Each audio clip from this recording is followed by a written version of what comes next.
Magluto tayo ng biko sa latik. Tuturuan ko kayo kung paano magluto.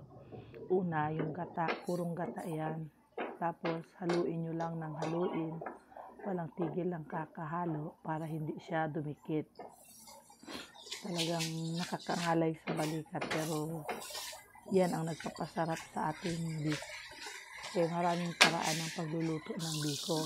Iba't ibang lugar, pero ito yung way ko kung paano ako magluto ng biko sa latik. Yung iba kasing biko, hindi ko na alam kung anong proseso, pero ito yung luto ko. Sabi naman nila, masarap daw, kaya ito na yung tinutuloy-tuloy kung paano ako magluto ng biko. Yan, anuhin mo talaga, halo ka lang ng halo, walang tigil, dahil pag tinigilan mo, masusunog yung latik mo.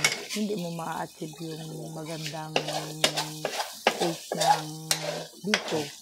Kasi mag-iiba ang lasa pag nasunog na ang latik.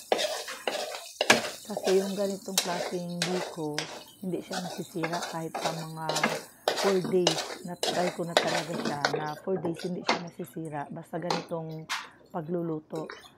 Tapos yung kanin niya, nasaing ko na rin. Yung tamang saing lang, wag yung masyadong basa, wag yung masyadong matigas. Basta sakto lang kung ano yung parang kanin lang. Iluto mo na yung malagkit.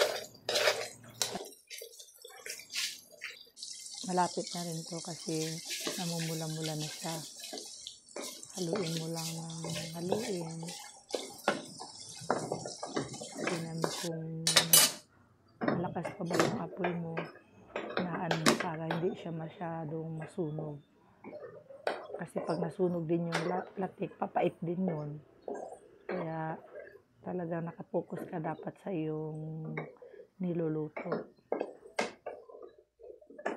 Kasi tinanggal ko na yung latik. Tapos nalagyan ko na ng sugar. Kung ilang kilo ang niluluto mo, yun din, depende sa panlasa mo kung hanggang ano yung tamis mo. Kagaya ng iyong tamis ng pagmamahal. Ayan, nilagay ko na yung kanin na malagkit. Haluin mo lang ng haluin. Ayan, kasangalay sa braso. Sipin mo na lang na yung hinahalo mo yung boyfriend mo na matigas ang ulo o yung mister mo ba. Yan, haluin mo lang ng haluin. Parang pagmamahal lang yan. Huwag ka dapat mapagod magmahal. Charot lang. Ayan, luto na ang biko.